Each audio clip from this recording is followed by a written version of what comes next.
Live everywhere. Daily Co's Radio on netrootsradio.com presents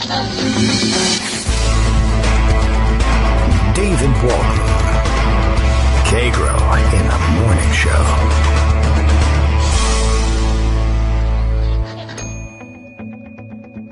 Now, here's David Waldman. Hey, good morning, everybody. How you doing? It is Friday, November 16th, 2018. Just a little bit behind on where we're supposed to be. It is, once again, a zoo here. School's not closed, 2-hour delay, which is, of course, I think the worst of the two options for getting the show completed anyway. That puts departure of each of the kids smack in the middle of the show. And so it's been a little bit of a late scramble here to get their stuff ready and packed away so that in an hour when they get up and go places, it won't disrupt things too much. And, well, we'll see how things go. As a matter of fact, things were in such disarray. Being a Democrat, of course, I was in disarray. That's the natural state of things. I hadn't even turned the main laptop on to get things started. I had the show computer started, thankfully, and the music playing and all ready to go. And the laptop that tells me things like what day it is and the date, so I can tell you those things, and that stores all of the stories that we want to discuss, is not ready to go. And so we're going to have we'll have a slow open. I'll drag things out for just a little bit until this thing decides to wake up and open up all the applications that will allow us to share all the fabulous stories with you. All right. It's Friday. It's one of those weird days where we get set for another crazy weekend. I don't know what Donald Trump's schedule, his weekend schedule, is like these days. He's off of the rally schedule because the midterms are over. You may have noticed because the caravan disappeared from the news. But he's not back on his golfing schedule just yet. And so far, I think he's, my speculation, supported by a little bit of actual factual reporting out there, is that his golfing schedule has been largely replaced now that the campaign is over with preparing for the Mueller probe, or preparing to fight the Mueller probe, or preparing to answer questions in the Mueller probe, huddling with his lawyers and then ignoring their advice, et cetera, et cetera.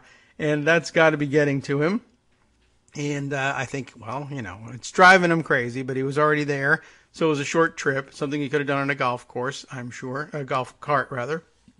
And so, you know, not a major disruption for him. You know, he doesn't like traveling all that much, except when he's doing it at government expense. That does thrill him to some extent. And I imagine it's just about Mar-a-Lago season as well. After all, here in the general larger metropolitan Washington, D.C. area, we're dealing with some winter weather. So I imagine his thoughts have turned to flying down to Mar-a-Lago and visiting with the people who run the Veterans Administration and shopping for ambassadors, which is generally what he spends his time on down there. Let's see. I'm thinking ahead to next week, of course, a short week for us and probably for you too, as the Thanksgiving holiday comes up on Thursday. Not for you Canadians. I think I can never remember. Have you already done it? It seemed like the sort of people who would have been thankful some time ago. But I think the Thanksgiving fall in October. That would make more sense. The growing season ending when it does, etc., further to the north. But for those of us here in the United States, not you in the Faroe Islands, that one listener that we have in the Faroe Islands, I guess you have nothing to be thankful for. I would think you would, but I wonder, how many other countries have sort of that kind of official Thanksgiving celebration? You would think everybody would have at some point have a secular reason to stop and give thanks. Although maybe that's just an American thing, and that it's not just American, but the sort of American thing that we think of as secular, when in fact it's largely driven by religious observation, but we whitewash it and say everybody can give thanks, and I guess we all get to do that. Hooray. Fantastic. I didn't mean to start this whole thing as being down on Thanksgiving. It's very nice. I'm not vegan or vegetarian, so I enjoy the turkey thing. Maybe I shouldn't. It's probably destroying the planet. But it doesn't sound like that's getting better anytime soon, or that my foregoing turkey is going to change that. So why not be just a little bit selfish for a little while longer? Anyway, the real point is that it's going to change our schedule next week, and we're not going to be able to do live shows Wednesday, Thursday, Friday. A lot of you will be out and traveling and out and about and unable to listen to a live show anyway. However, we'll be giving it a shot at bringing you some new material. I don't know if we can get 3 days together, but that seems to me like maybe one of the better days to, let's say, bring up the Facebook story that's going to require an awful lot of in-depth attention, and maybe some of the other long reads. And we'll do our best to try and get ready for this weekend and try and anticipate things that might be talked about, stories that might develop over the weekend, and or just bring you some of the other weird things that are a little bit off the beaten path with respect to what you would ordinarily cover on a day-to-day headline reading basis. Okay, so things finally beginning to open up here. So at this point, we can definitively announce that Daily Kos Radio is live, not because I've been here for 7 minutes or so, but because Bill in Portland, Maine says so. Today, as we're going live, Kagro X, that's me. Hello. Hi, everybody. David Waldman. You can reach me on Twitter this way. Brings you all the news, sports, and weather. I've done the weather. Some of the news, not sports yet. We'll get to that. But if you're looking for armadillo steaks slathered in biscuit gravy, you are in the wrong place, bub. Boy, are you ever. Can you even get armadillo steaks? Would they give you leprosy? I understand armadillos actually carry a leprosy. That's an odd thing. Don't touch the armadillos if you can help it.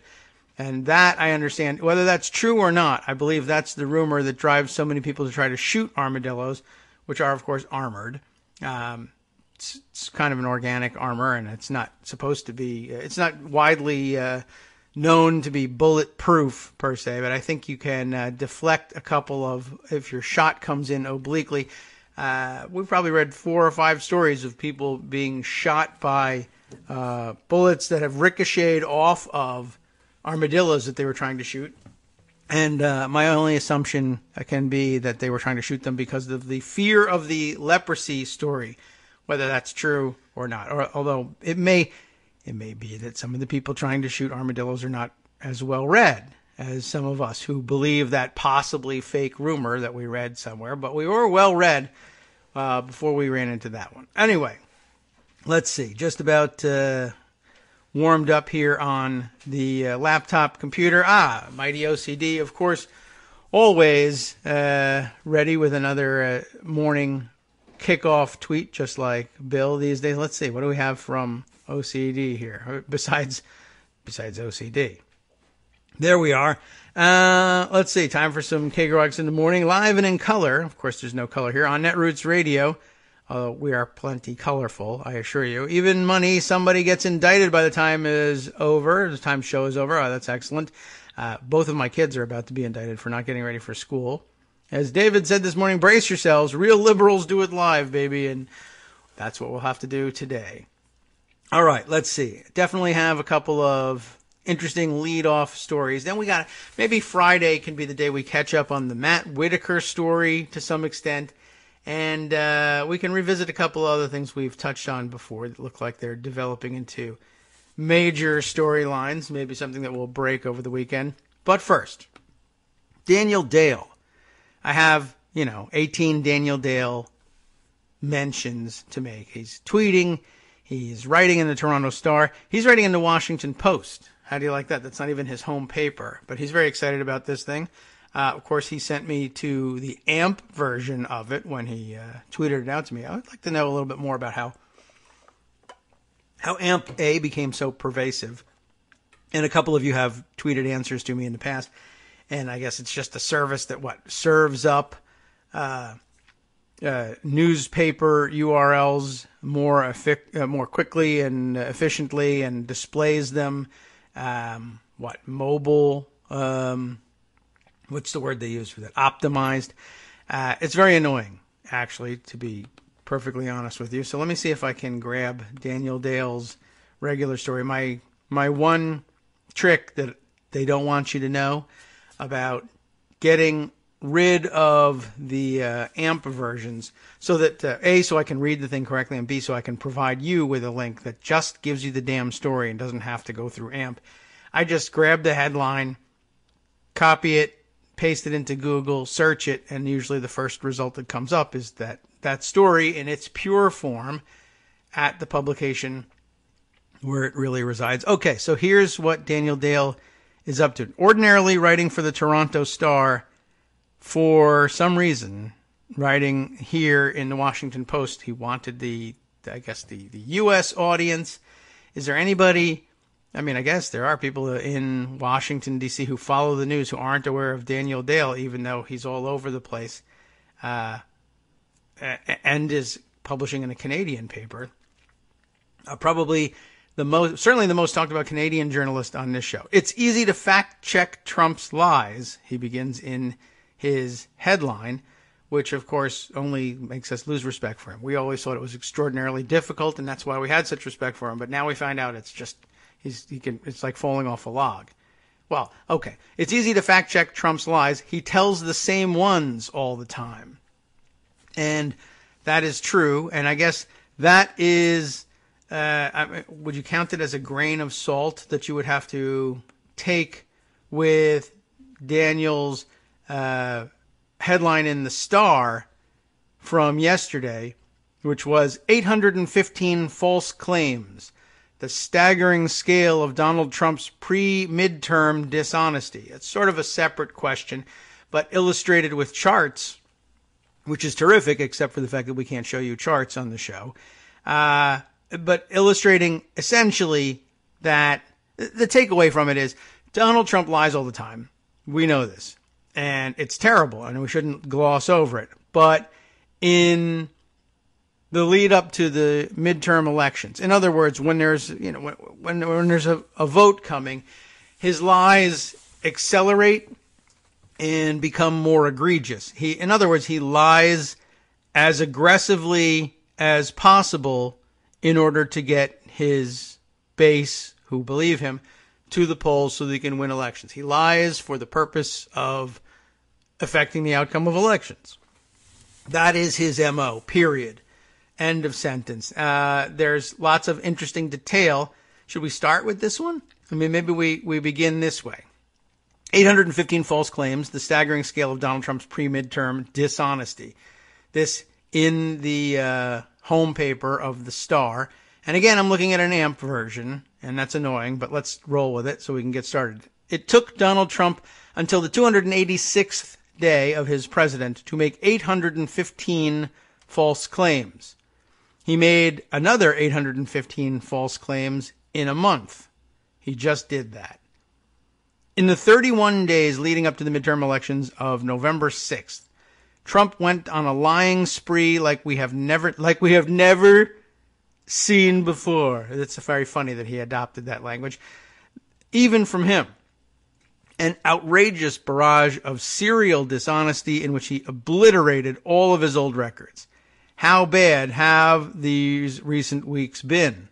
Well, crappy is the answer. But let's get to the facts of it. Trump made 664 false claims in October. That was double his previous record for a calendar month, 320 in August. Wow. Trump averaged 26.3 false claims per day in the month leading up to the midterm on November 6th. In 2017, he averaged 2.9 per day. Of course, now he was doing multiple rallies in a day. And as you learn in the other story, multiple instances of the same lie in the same day. So it was easy to boost those numbers. Next bullet point, Trump made more false claims in the 2 months leading up to the midterms, 1,176, than he did in all of 2017, in which he made 1,011. The 3 most dishonest days of Trump's presidency, see if you can guess. Yes, the 3 days leading up to the midterms. 74 false claims on election eve. That would be November 5th.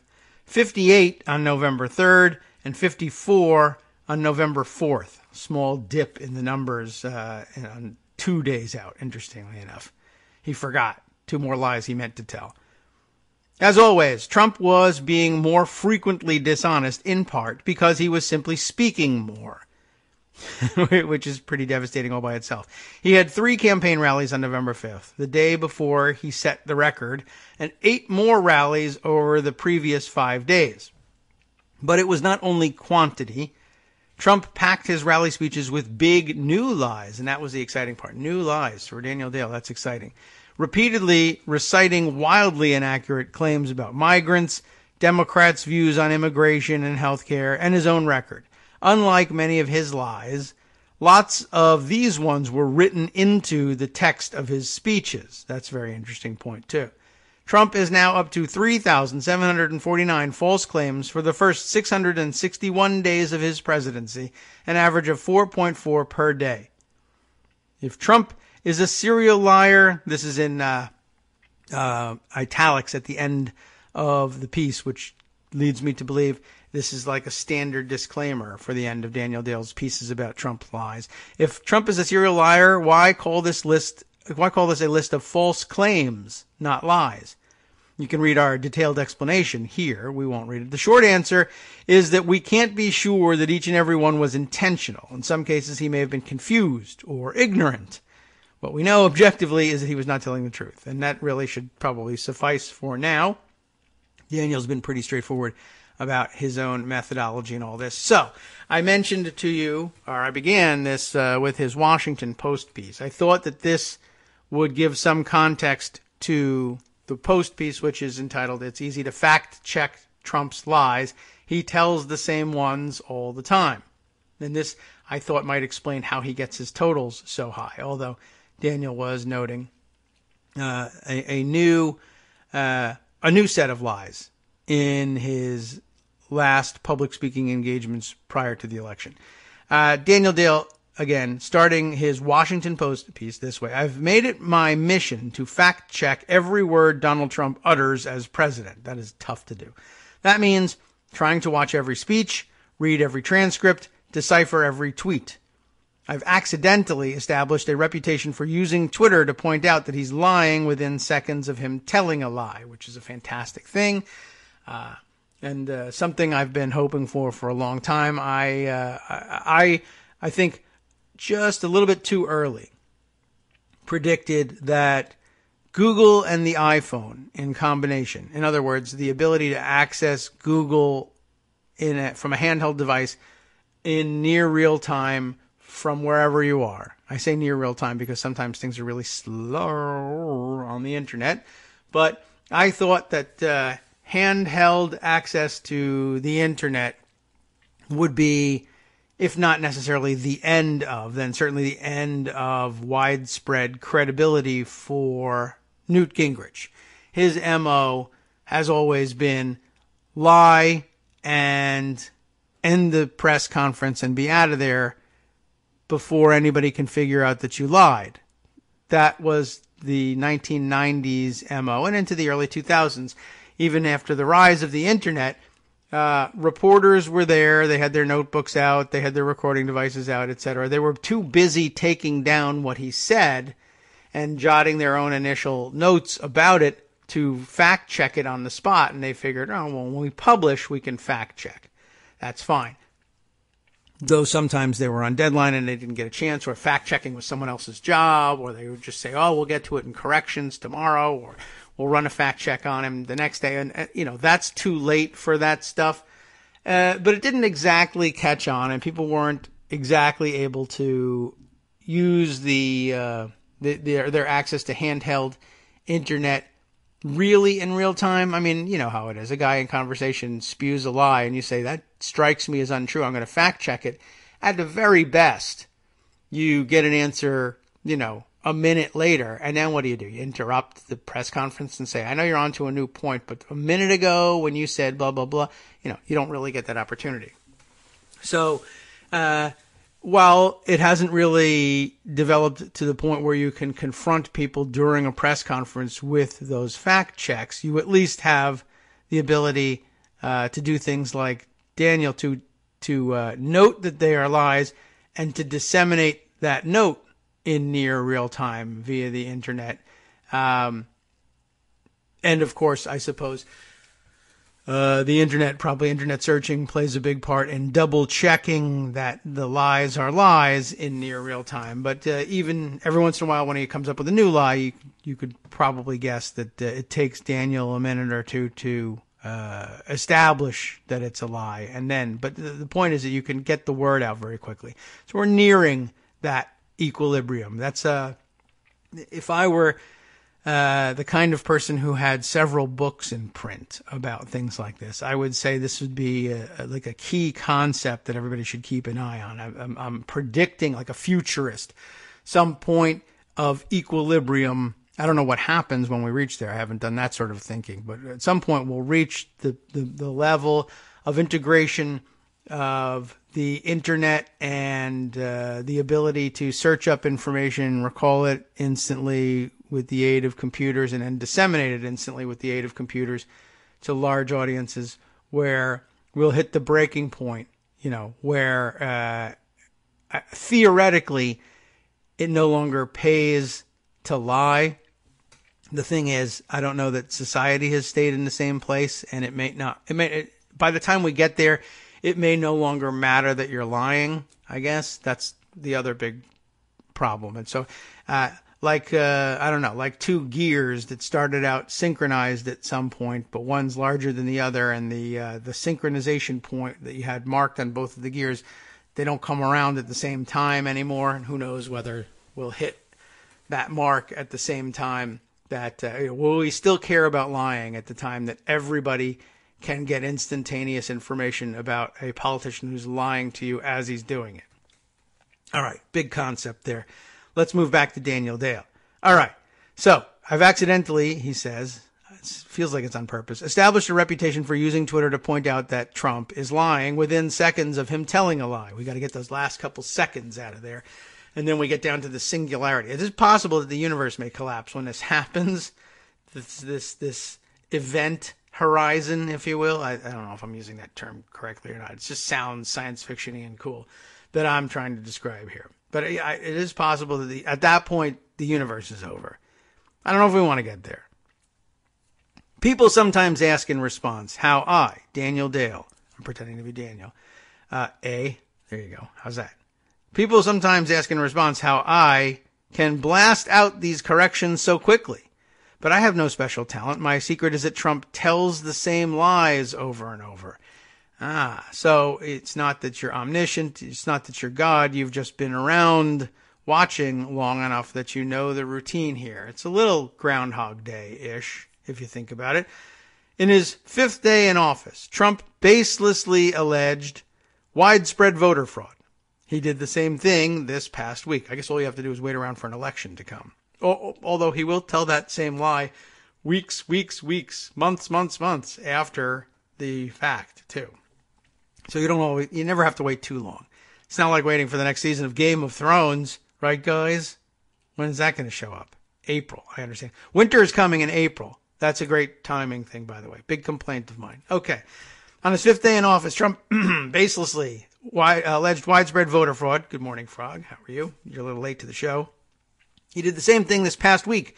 In his third month in office, Trump falsely claimed that the United States has a $500 billion trade deficit with China. He has said the same thing more than 80 times since. Knows it's a lie, been called on it 80 more times, doesn't care. That's why I think it may never matter that we get to this instantaneous fact check. Listen to this president long enough, and I suggest that 5 minutes is probably more than enough, and you can almost sense when a lie is coming. By the way, that wasn't Daniel's prediction, 5 minutes. I'm sure he would predict less. If Trump tells a story in which an unnamed person calls him sir, it's probably invented. That is one of his biggest tells, and it is Daniel that told me that. Definitely. If Trump claims he has set a record, he probably hasn't.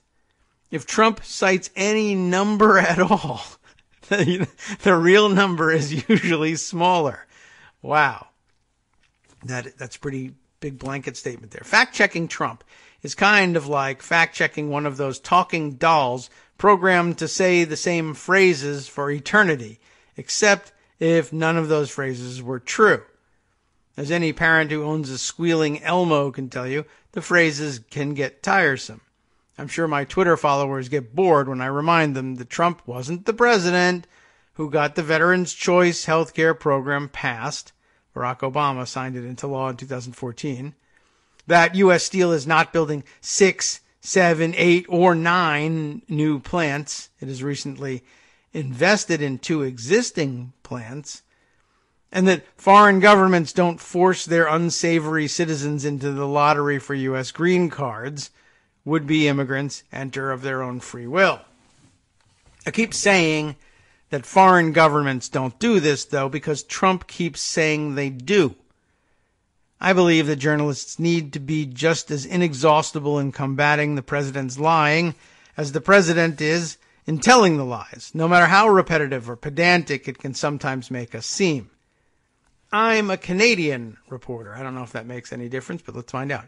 The Washington bureau chief for the Toronto Star. I wasn't sent here to cover the honesty beat. I do most of the fact-checking on my own time, spending weekday nights and painful Sundays staring at rally transcripts in my pajamas. Doesn't mean you have to do it in your pajamas, but it's an interesting note. My American colleagues have done wonderful investigative and explanatory journalism on Trump, but with some notable exceptions, like the Washington Post's terrific fact-checking team led by Glenn Kessler, I don't think U.S. media outlets have been persistent enough in fighting a daily battle for truth itself. And they have not. Perhaps you saw the somewhat viral clip of the Al Jazeera maybe Al Jazeera Plus reporter grilling a Trump official about that. If not, maybe we'll share it.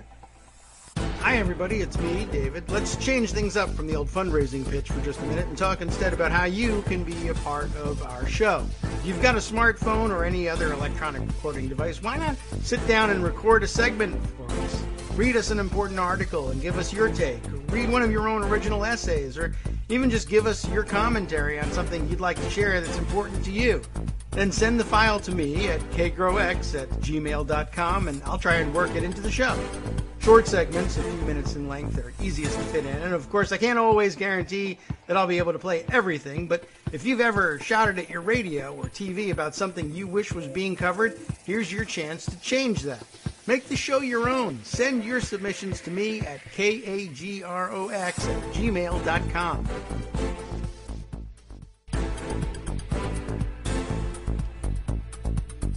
Welcome back now to the Kagro in the Morning Show here on Netroots Radio.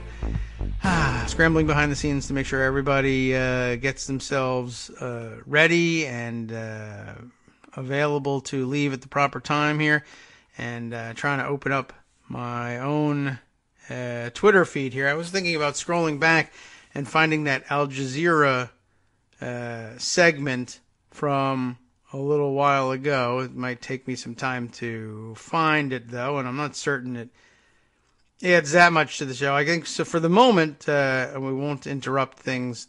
Well, it's too late to say we won't interrupt the flow of Daniel Dale's article, but I think I can find it, and I think relatively quickly, and it adds a lot to the atmosphere, I guess, just to hear the reporter berating him. But he's not a very high-ranking. It's not Trump. It's Stephen Rogers, a member of the board, I guess, of the Trump 2020 campaign. So it's not that satisfying to see him raked over the coals, but it is somewhat satisfying. And I guess here we're talking about Mehdi Hassan, who tweeted out his own segment here. And, that's allowed, I guess, right? Let's see. I wonder if I can. Let's open it up, and then I'll keep it in another tab, and then I'll try and switch it over maybe later to the other computer so you can hear it more clearly. All right. Well, where were we? We were reading Daniel Dale's tale in the Washington Post about his adventures in fact-checking. Let's pick it up here. I began making a comprehensive list of Trump's false claims in September 2016, 2 years after a wild 4 years covering infamous Toronto Mayor Rob Ford. Now it makes sense how he emerges as the Trump beat reporter.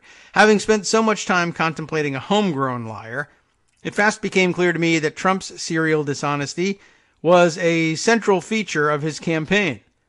But his avalanche of deception was being treated as a sideshow to the real news rather than as the news itself, relegated to reporters' Twitter feeds rather than featured in the headlines where it belonged.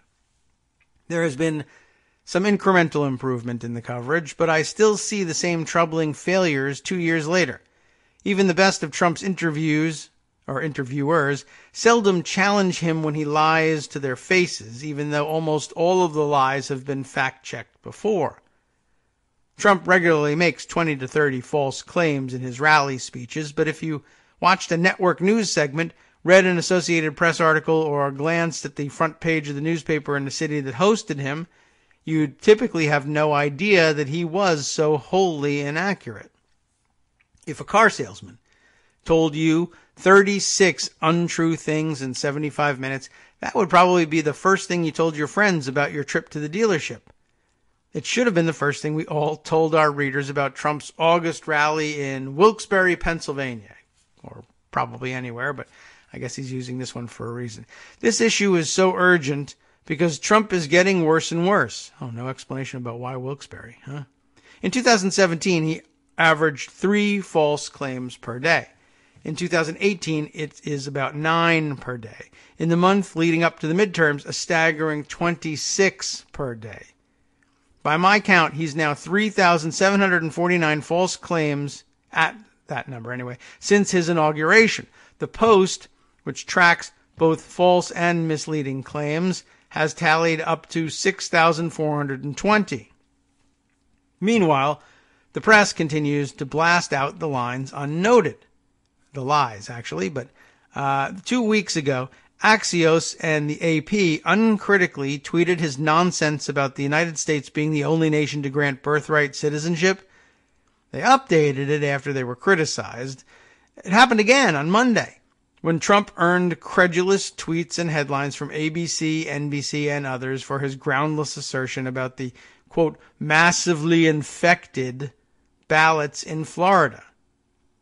There's nothing especially tragic about much of Trump's lying. He does it because that is what he has always done.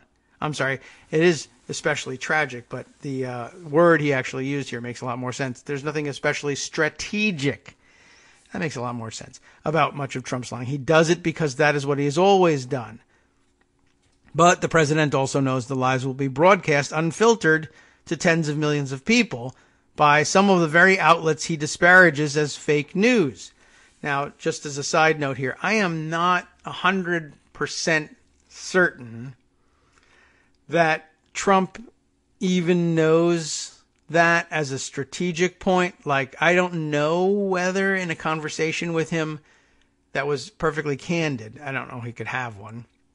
But if you said to him, now, sometimes you tell lies that you must know are obviously lies and that people will see right through them. Do you ever, for instance, lots of times people say that you'll say something totally outrageous with the idea in mind that you know that the news media will repeat it because it's so outrageous, and people say, don't pay attention to that. It's a distraction from some other thing. Trump has been indicted. Trump's friends have been indicted. Trump has been insulted by a foreign power, whatever it is. Trump lost the elections. That you are distracting us from a less favorable story by giving us a sensational but ultimately also unfavorable story elsewhere. I'm not 100% certain that Trump really thinks that way. It appears that he does, but I don't know. It's not a difficult concept to grasp, but I mean, people are constantly warning us, look out, you're underestimating his intelligence. I don't know. I really don't know. I think he does what he does, and if it works, it works, and if it doesn't, it doesn't. And I don't know that he has ever given any thought to, I know a trick that works. Say something outrageous. I'm always saying things that are outrageous. It's not, you can't lay that out and say it's a conscious strategy if it's like breathing for him. So, wow, that was a really strategic breath. You must be really interested in getting oxygen coming into your body and expelling carbon dioxide because you know chemistry and biology so well. No, I'm just breathing. That's kind of what I'm thinking. And I know it's hard. Sometimes people will argue with me. Well, look at he's not a genius by any stretch of the imagination, but come on, he has minimum basic intelligence, minimum basic skills going on here. He keeps saying that the F-35 is invisible and saying it in ways that make it as plain as day that he really thinks it's like Wonder Woman invisible. That he made it, what is it, the other day, for like the 500th time, saying that the F-35 was invisible. He says the enemy can't see it. Even if you're standing right next to it, you can't see it. How do you interpret that? Other than he thinks it's made of invisible material. He's not talking metaphorically about radar invisibility, like what stealth actually is. How do you reconcile that with, well, no, he really knows what he's doing? How do you reconcile, he knows what he's doing, he's a strategic thinker, he's a master manipulator with, if you buy cereal, you have a voter ID. I don't know if we even discussed that ridiculous statement. I am not at all certain that he knows what he's doing in any way at all on any level.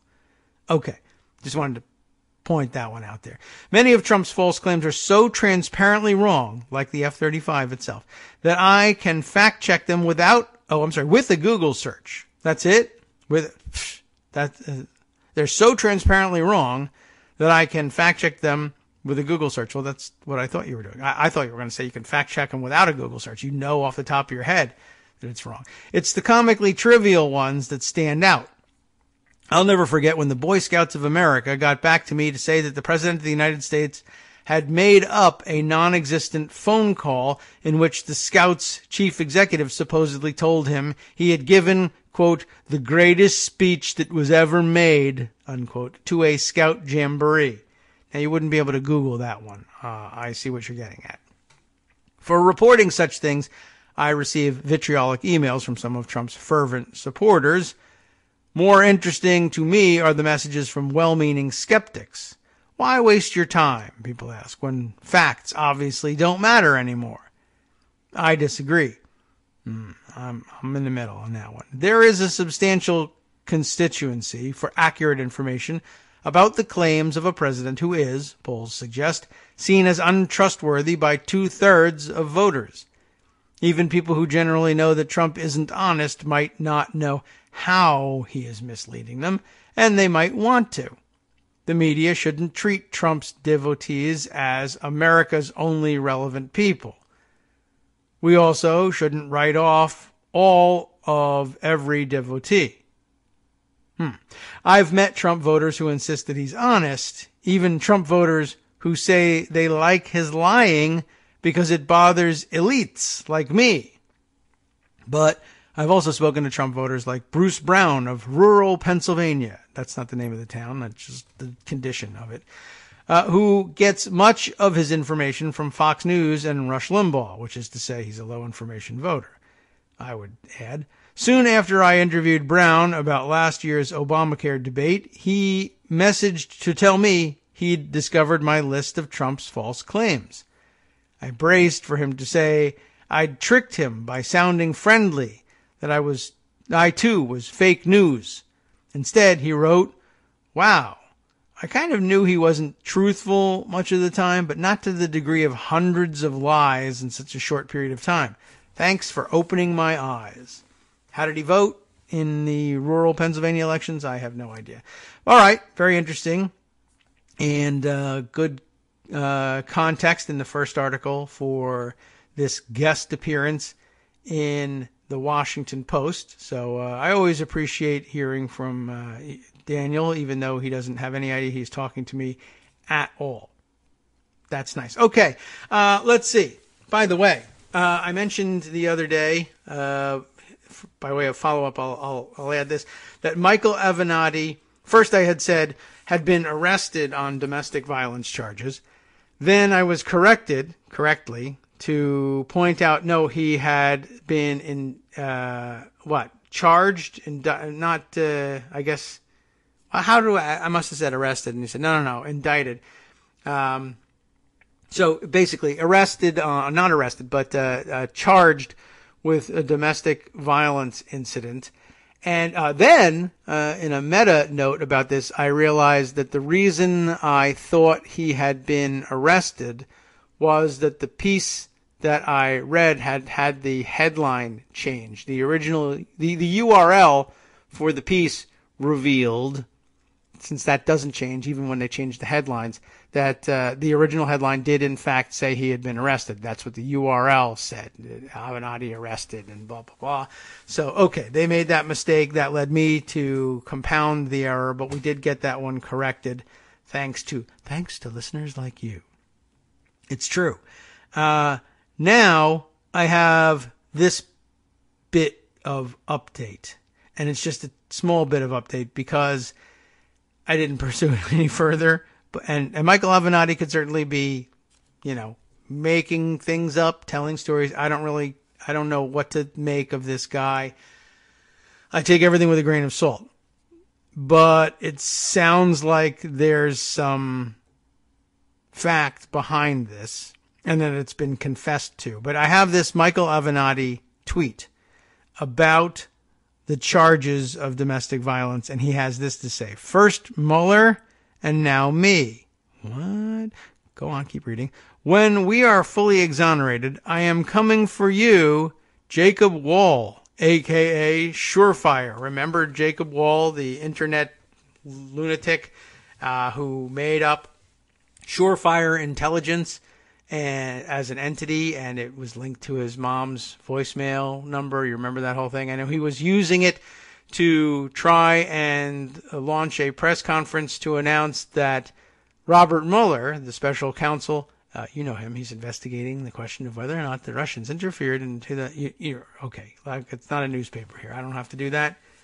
So you're familiar with him. And he charged that he made accusations that he, too, was being accused of, sexual improprieties. I don't know whether there was any violence necessarily involved in them. Although I think at least one of the charges was of outright rape, and that answers the question of whether violence was involved, now that I think back on it. Anyway, the point is that Avenatti is saying that Jacob Wall is the one who has made these accusations of domestic violence and apparently gotten Avenatti charged on it, which would be an extraordinary coup for Jacob Wall. We shouldn't really call it that because you don't want to reward this sort of behavior. But I saw some other tweets in the same context that hinted that, yes, it was true and that Jacob Wall had, in fact, been bragging that he had been involved in in the charges that resulted. Which, as between Jacob Wall and Michael Avenatti, I would say I believe Avenatti, without hesitation, over Wall, if he was in fact involved, although maybe I shouldn't believe that he was involved. So I'll be interested to see how that one shakes out. Anyway, I guess you should be aware of the fact that Avenatti blames Wall for trying to pull the same stunt on him that he tried to pull on Mueller, and it didn't work on Mueller because Mueller is Mueller. And so far it's working on Avenatti because Avenatti, after all, at the end of the day, despite the fact that he wants to run for president, is only Avenatti, and people are willing to believe this thing about him. And if true, that is to say, if Wall actually did this as an operation against Avenatti, well, first of all, I would say it's a waste of time because who cares about that? And secondly, I would say if he really tried to run that operation, then I would say I'd be willing to accept as true that Avenatti wasn't, in fact, involved in any such incident and was just being framed. How interesting that development was. See if we can find out a little bit more about that one at some point and share more information about it. Okay, so let's see. Other crazy things that need updating. Where to start? I don't know. Let's go here. Something I didn't see coming in the Mueller investigation. Top Cheney aide in Mueller's sights as probe expands, reports Aaron Banco and Betsy Woodruff at the Daily Beast. I didn't see that there were two of you there on that one. Okay, what's this about? I have no idea. It's a new name to enter into the rogues gallery. Mueller's investigators have examined an array of operatives with ties to Saudi Arabia, Israel, and the UAE, including John Hanna, Dick Cheney's former national security advisor. And we know how all of those other countries have eventually tied into the investigation. But this is a new name for me. I don't think I even knew him from Cheney's operation. Dick Cheney's former top national security aide has come under scrutiny from special counsel Robert Mueller. Two people with knowledge of the probe, if there are such people, tell the Daily Beast. It's the latest sign that Mueller's probe has expanded beyond the narrow bounds of Russian interference in American politics. I also grabbed this story because it was sort of a surprise to find the probe expanding at a time when so many others were claiming it was winding down. And they seem to be winning that war of the narrative and convincing more and more people that things were coming to a conclusion. It's a natural point at which you think it might start to come to a conclusion, but this would seem to contradict that. Mueller's team has been looking into the communications and political dealings of John Hanna, the former Cheney advisor who later worked on Trump's State Department transition team. This includes interactions with Lebanese-American businessman and fixer George Nader, who brokered meetings between foreign dignitaries and Team Trump, and Joel Zamel, Z-A-M-E-L, a self-proclaimed social media guru, self-proclaimed, hey, I'm one of those, with deep ties to Israeli intelligence. That I do not have. The Daily Beast previously reported that the three men met with a top Saudi general in the days leading up to Trump's inauguration to discuss plans to undermine and overthrow the government of Iran. Sounds entirely plausible. And by the way, Jacob Wall claims he has deep ties to Israeli intelligence too, and he doesn't. So I'm fine. I proclaim myself a social media guru, and I have deep ties to Israeli intelligence. It's just that they are based out of my mom's voicemail. You just didn't know that. Hanna, who has not been accused of any wrongdoing, is close with Nader and Zamel, both of whom the special counsel has questioned, according to two people with knowledge of those relationships. Hanna is listed on the website of one of Zamel's firms, Wikistrat, like Wikipedia and maybe Strategery, as George W. Bush used to say, Wikistrat, as a member of its advisory council. Nader worked with Hanna on Iraq policy during the George W. Bush administration, which is to say he was an idiot and a failure. According to four people who worked with the two or who knew their interactions during the war. Hanna is now a senior counselor for the Foundation for Defense of Democracies. Oh well, so much for that. A pro-Israel think tank known for its criticism of the Iranian regime. And presumably our own now, but maybe they are hypocritical about that. Hanna and his attorney did not respond to requests for comment for this story. The special counsel's office declined to comment as well. A representative for Nader declined to comment. And a lawyer for Zamel did not respond to requests for comment. A little nuance in the no answer section. Nader and Zamel have both been questioned by the special counsel's office and are reportedly cooperating with its probe into Russia meddling in the 2016 election. Russian meddling, but you get the point. Nader has been questioned about his ties to high-level officials in the United Arab Emirates and Saudi Arabia, his relationship with Zamel, and his interactions with the Trump campaign. I hadn't heard much of Zamel either. Mueller has questioned Zamel about his role pitching top campaign officials on an influence operation to help Trump win the election, which could have broken federal election laws. Now we're back on target.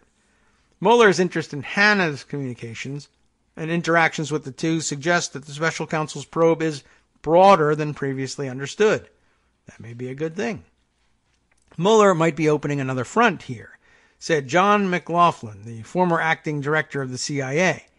His mandate is to examine Russian collusion, but there's the clause in his mandate that's very open-ended, to the effect of, and any associated matters. It could be a separate line of inquiry about efforts to influence the election by foreigners. Since the investigations launched in 2017, the special counsel's office has looked at various aspects of the Trump campaign, including payments to former porn stars. We know about that. Foreign lobbying by campaign aides and hacking by Russian spies into U.S. computer networks. Mueller has so far indicted more than a dozen people and is preparing for the sentencing of former National Security Advisor and noted spy, I would add, Michael Flynn and Paul Manafort, the former Trump campaign chairman. Less has been said about Mueller's probe of individuals involved in meetings that seem to lie on the outside of the main focus of the investigation. For example, the special counsel has looked at the January 2017 Seychelles meeting between Nader, former Blackwater head Eric Prince, and Kirill Dmitriev, the head of a Russian sovereign wealth fund. And it has asked witnesses about the offer by Zamel to employ social media manipulation to help Trump defeat Republican primary opponents and Hillary Clinton, according to two individuals who worked with the group. Mueller's probe of Hannah's interactions and communications with Nader, Zamel, and other Trump officials sheds new light on what appears to be a lesser-known side of the special counsel's investigation, one that deals with Israeli, Emirati, and Saudi influence in the 2016 presidential elections. Hannah is one of the individuals who sits at the center of that nexus. These are countries that are extremely powerful, that operate outside of a democratic framework, converging in the most sacred of America's democratic institutions, its election. Karen Greenberg, director of Fordham University's Center for National Security Studies, National Security, says. The Cheney group was often doing things outside the customary boundaries of America's internal and external politics. That's certainly true of Dick Cheney. If Mueller finds evidence of wrongdoing, it would make us wonder why we as a community, whoever we are, weren't paying attention to Cheney alums' persistent presence in American domestic politics. During the Republican primaries, Hannah was working as one of the senior leaders of the Foundation for the Defense of Democracies. He often spoke publicly about the need for the U.S. to address the Iranian threat in the Middle East, especially as it related to Israel. He introduced Nader to Zamel sometime in 2016, according to two people involved in the interaction.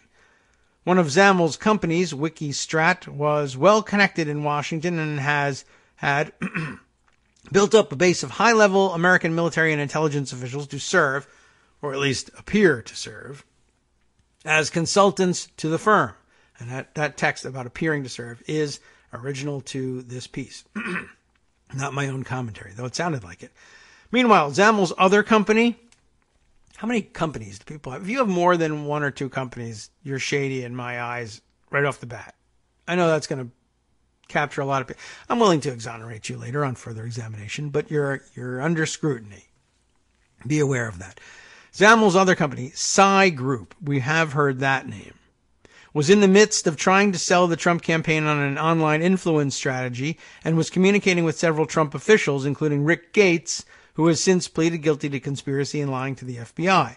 The New York Times was first to report the connection between Psy Group and Gates. Thank you, Daily Beast, for giving credit on that one. Eventually, the Psy Group plan was presented to Donald Trump Jr., the dumber of the two Donald Trumps, I think, and other campaign officials in August 2016 in a meeting that included Prince, Nader, and Zamel. The campaign never moved forward, according to individuals with knowledge of Psy Group's work, but others familiar with Zamel and his interactions in the summer of 2016 told the Daily Beast that it's unclear if the social media plan was ever dropped. Nader paid Zamel a large sum of money after Trump was elected, the Times reported, but it is unclear what that payment was for or if it related to Psy Group's work. Nader, for his part, was also developing his relationship with Crown Prince Mohammed bin Zayed of the UAE, as well as senior Saudi officials, which included Mohammed bin Salman, the de facto leader of the kingdom. Throughout 2016 and 2017, Nader met with the two Gulf leaders and developed strategy on how to work with the Trump campaign. In one instance, on January 2017, less than a week before the Seychelles meeting, Nader met in New York with Zamel, Trump campaign officials, and General Ahmed al-Asiri, the head of Saudi intelligence, to discuss a plan to topple the regime in Tehran. Hanna, too, was in touch with Gulf officials, including the UAE's ambassador to the U.S., Yosef Otaiba, remember him? According to emails published by The Intercept in 2017. At the same time, Hanna was working on the State Department's transition team. He helped advise former Secretary of State Rex Tillerson. Can you imagine being former already in that job? So he advised him on Middle East policy. Matters he advised on included a possible embassy move from Tel Aviv to Jerusalem, according to two people who worked with him. The rest of the advisors came from various corners of Washington, including think tanks and other political offices. Those who worked on the transition team said Hanna was a somewhat unusual figure. In a team largely stocked with relative amateurs and policy outsiders, he was one of the few who actually understood how government worked. In November of 2017, Hanna wrote an op-ed for Foreign Policy praising the Trump State Department, so you know that's suspicious. With time and learning, there's reason to believe that the administration more broadly can overcome its initial stumbles. I don't think so. Whether the same can be said of Trump's often embattled Secretary of State Rex Tillerson is much less clear, Hanna wrote, acknowledging his time on the department's transition team. If your objective is to maximize the effectiveness of American foreign policy, it's essential that the Secretary of State be universally perceived as having a full backing of the Commander-in-Chief. Hanna is still working at the Foundation for Defense of Democracies. It is unclear if he is still in touch with the Trump administration. That is the end of the article there, and interesting that he is participating in the backstabbing of Rex Tillerson, which is not altogether a bad thing to be doing. But remember that it was the Middle Eastern influencers who forced him out eventually. Very interesting. We'll be back after a 1-minute break.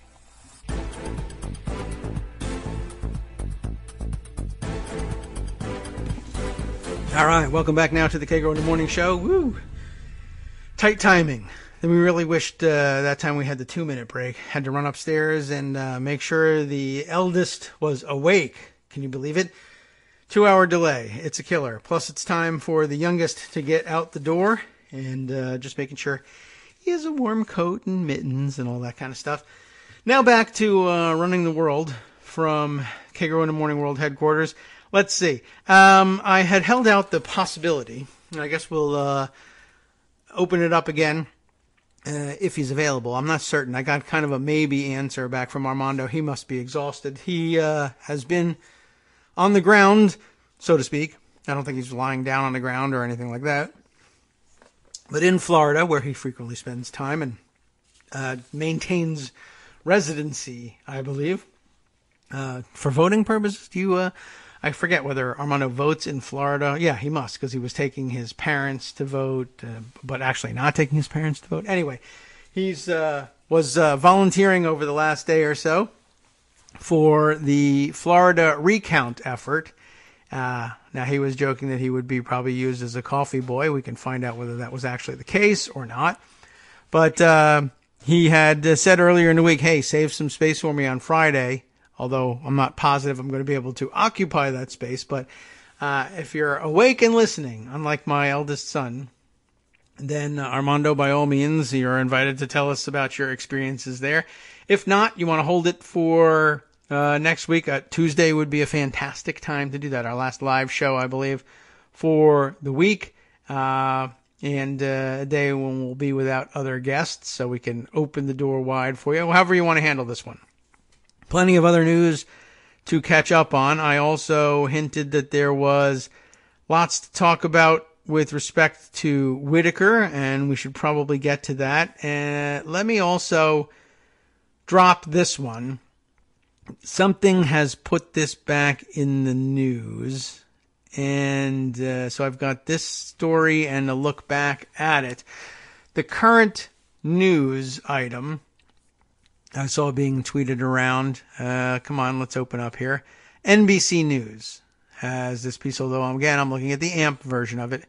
Headline here from Carol Lee, Julia Ainsley, and Courtney Kube. I'm still not sure how she pronounces her last name because since I asked last time, I forgot to check. Kube, though. The story again in NBC News: to ease Turkish pressure on Saudis over killing. And we're talking about Khashoggi's killing, not just killing in general. To ease Turkish pressure on the Saudis. That's what's happening here. The White House weighs expelling Erdogan foe. Again, remember we're talking about the president of Turkey, Erdogan. I think we finally, every time his name comes up, I'm so nervous about how many times we've worked on getting that pronunciation right. I'm positive that I'm back to an incorrect pronunciation. Anyway, we've heard this story before.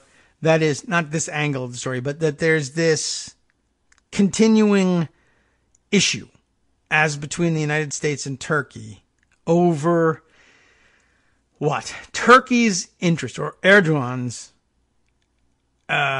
interest in getting the United States, or really anyone, he doesn't really care how it happens. He wants to get a hold of an self-exiled Turkish cleric, as they always put it in American newspapers, Fethullah, and it's spelled Gulen, which again, we've learned that there's the strange pronunciation with the G's in Turkish, which is sort of somewhere between a Y and a W, as we find from Erdogan.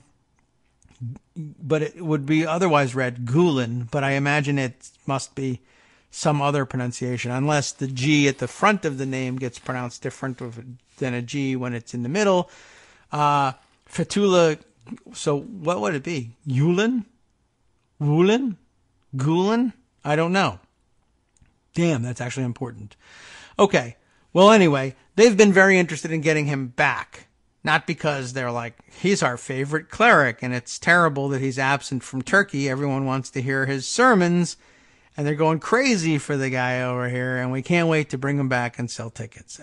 They want to bring him back and put him in prison at best, kill him at worst. I don't know why, but it hardly matters. The point is, one, that's not a good thing. And two, he is living here in the United States and has a green card and everything. He lives in Saylorsburg, Pennsylvania.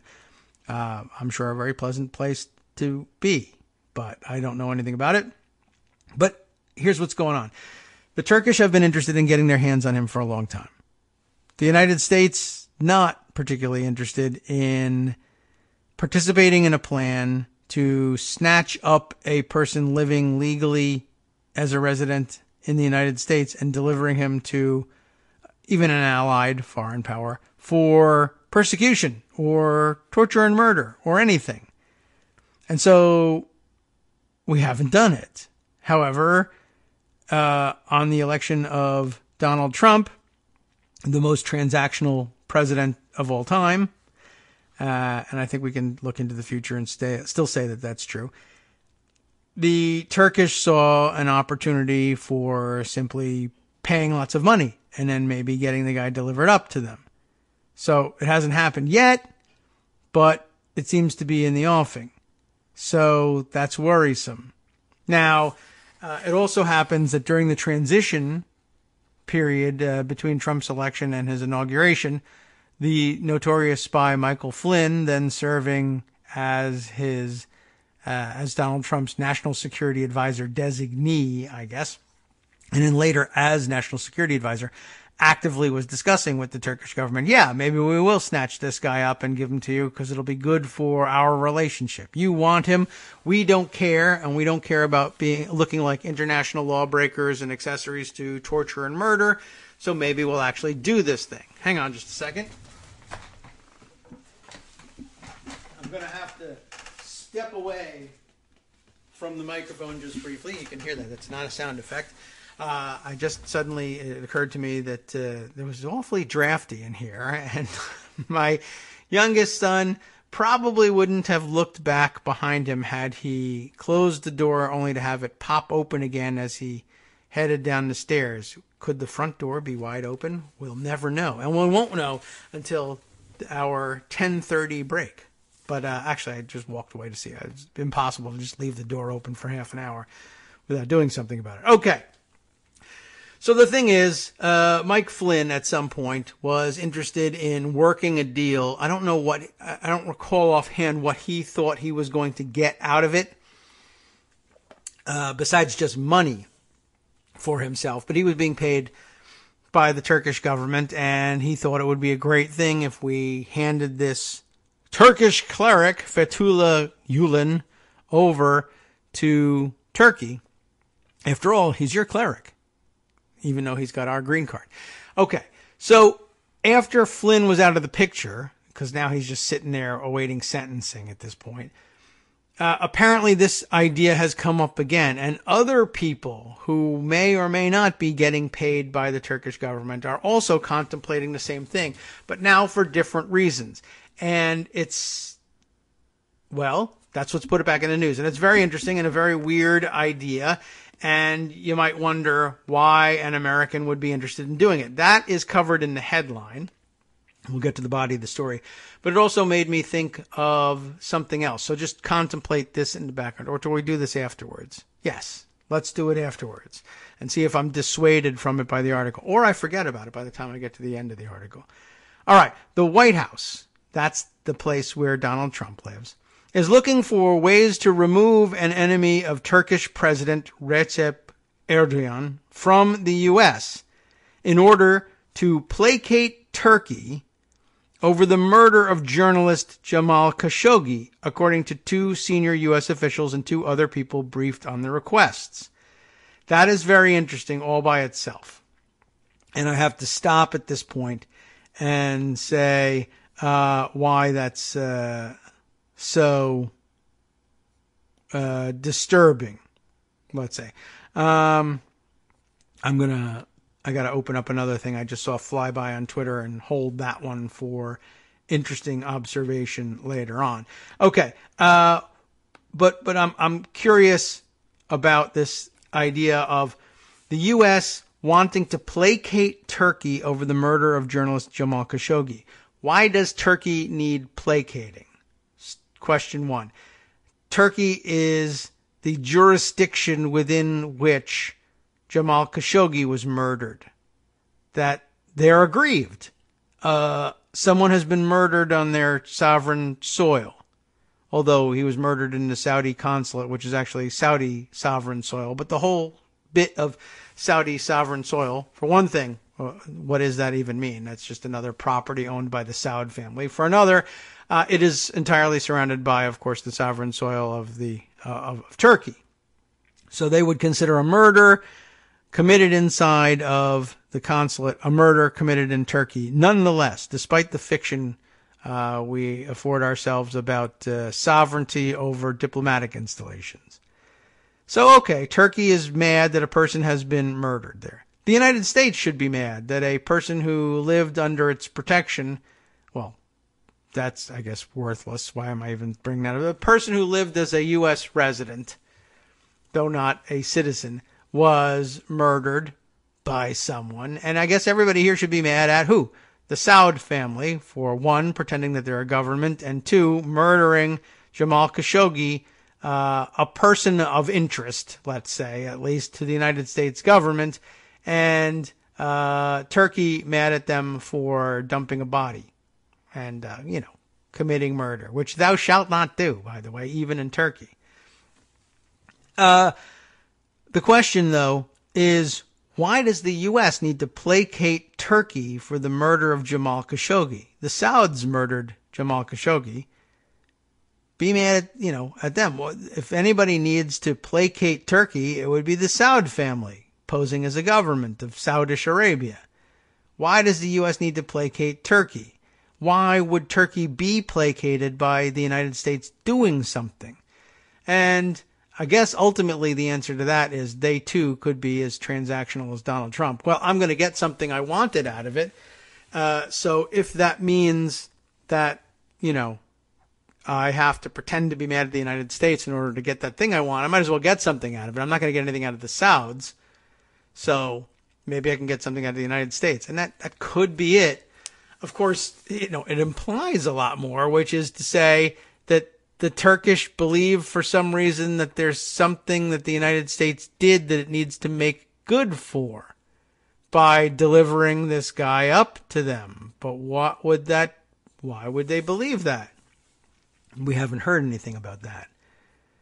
So, Trump administration officials last month, this is well after Mike Flynn is supposed to be out of the picture, last month asked federal law enforcement agencies to examine legal ways of removing exiled Turkish cleric Fethullah Gulen, damn it, in an attempt to persuade Erdogan to ease pressure on the Saudi government, the four sources said. So, that clears something of it up. The Sauds, posing as the Saudish government, which is a natural pose for them, murder Jamal Khashoggi somehow, however you want to describe him, is connected to the United States. The Turks are mad at the Sauds for murdering somebody on their soil. The United States inserts itself into this by saying, leave the Sauds alone. They're good people. They pay us a lot of money. And that's really the bottom line of it, right? They give me prizes. They let me dance with one of their swords. They babysit Jared for extended periods of time, and that's kind of cool because he leaves Ivanka at home and whatever, wink, wink. I don't want to say anything. So this is all good. We want the Saudis are now crying to us, help us get the Turkish off our backs. We say, with our enormous influence, Turkish, get off of the Saudish backs. And Turks say, not interested in doing that. However, I guess we could broker a deal. And this is where the quid pro quo part of it begins to make a little bit of sense. Give us that Turkish cleric that we love so much, and maybe we will let the Saudis off the hook for the murder, or at least ease pressure on them over the murder. What do we get out of this? Nothing in particular, I guess, except the Sauds are happy and will spend more money at Trump hotels, and Trump gets to keep more of that money. But nothing else really happening here for us. Unless, of course, we're involved in some way in the murder, which we all basically think we were. All right, back to the article. The effort includes directives to the Justice Department and FBI that officials reopen Turkey's case for his extradition, as well as a request to the Homeland Security Department, which has no chief anymore apparently, for information about his legal status, the four people said. I wonder if that has anything to do with chucking Kirstjen Nielsen out. I doubt it, but could be a good side benefit. They said the White House specifically wanted details about Gulen's residency status in the U.S. He's got a green card, according to two people familiar with the matter. He's been living in Pennsylvania since the late 1990s. I wonder why there. Why Saylorsburg, Pennsylvania? I don't know what's going on there. Career officials at the agencies pushed back on the White House requests. The U.S. officials and people briefed on the requests said, at first, there were eye rolls, but once they realized it was a serious request, the career guys were furious, said a senior U.S. official involved in the process. A spokesperson for the National Security Council initially declined to comment on this story, but after it published, said in a statement, the NSC has not been involved in nor aware of any discussions relating to the extradition of Fethullah Gulen to the death of Jamal Khashoggi. The State Department, that's sort of a weird dodge, the State Department, Justice Department, and the Department of Homeland Security did not respond to requests for comment. A lawyer representing Gulen declined to comment. I got to go back and figure out the pronunciation for this. I should redub it over all of these things, except I'll never remember where I said it. The FBI also declined to comment. A Turkish official said the government does not link its concerns about the Khashoggi murder with Gulen's extradition case. We definitely see no connection between the two. You have to say that.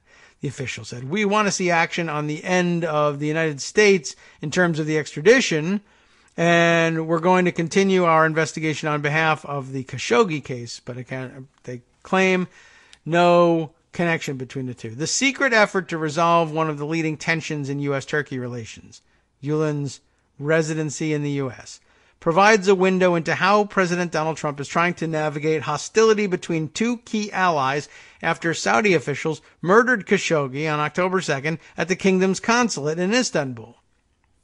It suggests the White House could be looking for ways to contain Erdogan's ire over the murder while preserving Trump's close alliance with Saudi Arabia's controversial de facto leader, Crown Prince Mohammed bin Salman. Still unexplained in all this is Erdogan's ire over the murder, other than just generally speaking, I'm mad when people get murdered in Turkey. But I don't think he gets mad when people are murdered in Turkey, unless he's like, I should have been allowed to murder that guy. I do the murders in Turkey, and somebody's on my turf. What is it that makes him so mad? I could see them, coming to the conclusion that, this is a snub to Turkey's sovereignty and our power in the world, that the Sauds think they can murder with impunity in our soil, and we're not going to do anything about it because they're more powerful than we are, or better allied, more closely allied with the United States than we are, and that we would lose in any three-way negotiations where we try to get our friends, the Americans, to pressure their friends, the Sauds, to give up the murderer. I just don't think there's any other real reason for him to care that much about the murder. Except as part of some sort of nationalistic thing. I don't know. But maybe there is something else after all. The kingdom, after initially denying any role in Khashoggi's disappearance, reversed course and admitted that Saudi officials were responsible for the killing.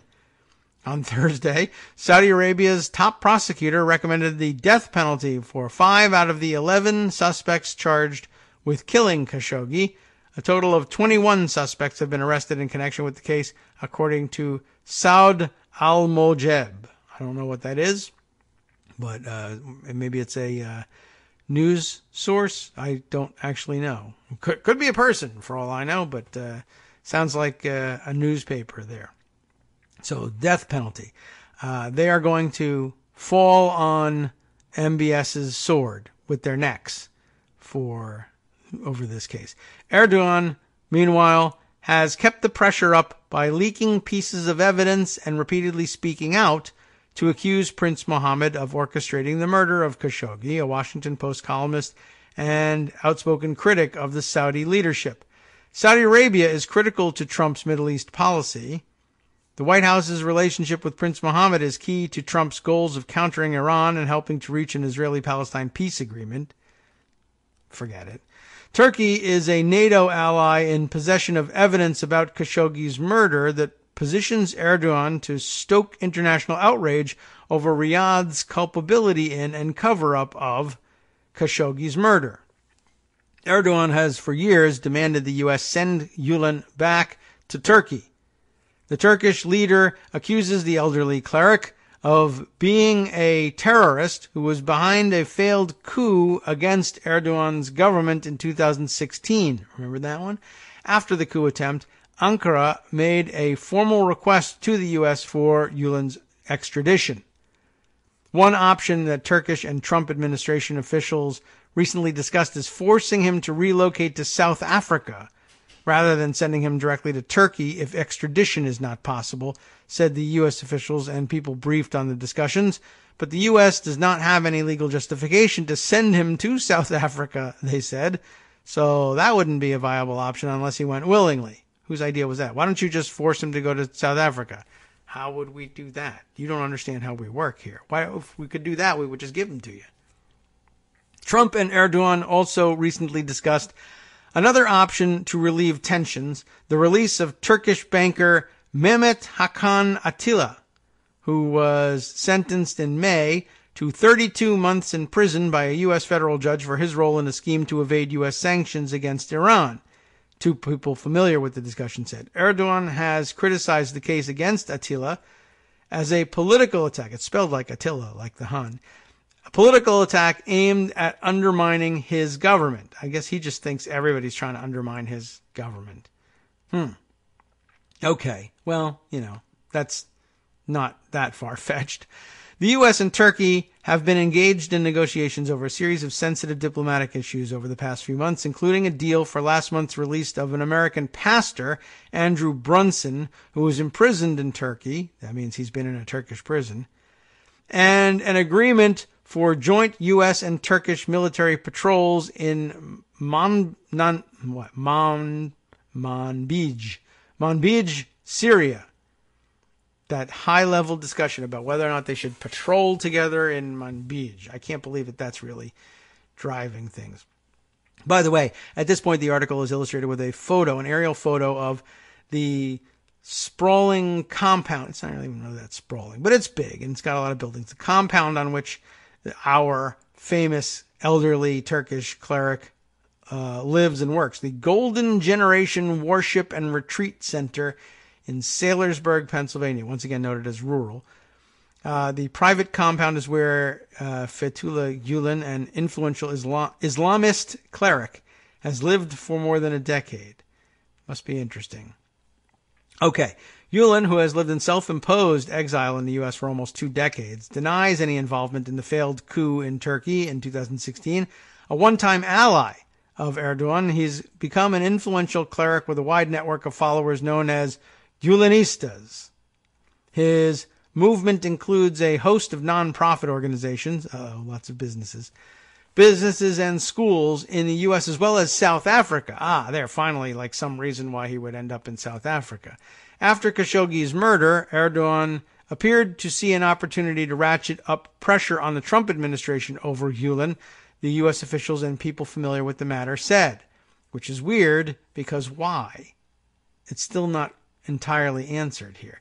Turkish officials made clear to Secretary of State Mike Pompeo during his October 17th meeting with Erdogan in Ankara that they wanted the Trump administration to turn over Gulen, the U.S. officials and people familiar with the matter said. That was their number one ask, said a person briefed on the meeting.